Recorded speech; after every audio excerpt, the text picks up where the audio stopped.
use prime when air is injected into the system, specifically if you have your mobile phase up here.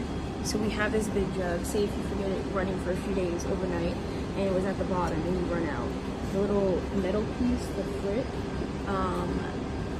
could bring in air into the system if it's just like the solvent isn't fully saturating that frit. And as I'll talk about in the presentation, air can just create a lot of issues such as like baseline noise and just messing up the chromatogram in general. So we want to be able to cure that issue before we run any other samples. I could just take out the solvent line, but I don't want to break anything. So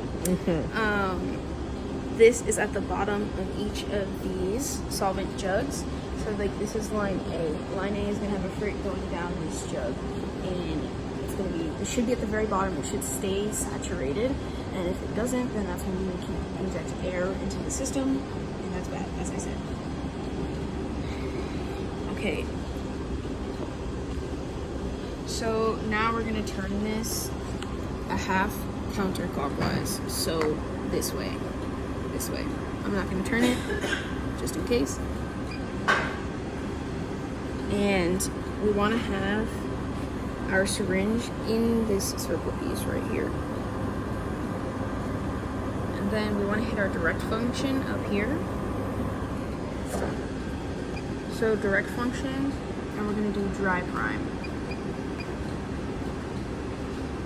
And we'll press enter, and then it'll ask us the amount of time that it would like for us to dry prime for. So we'll do 5 minutes, and we have a selected solvent line A.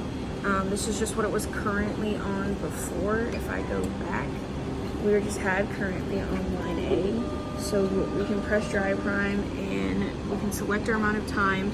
And as it's dry priming, we'll just pull the syringe and take that air out of the system, and it'll withdraw all those air bubbles running through the solvent line. And you can just repeat this for any of the lines that you lost prime.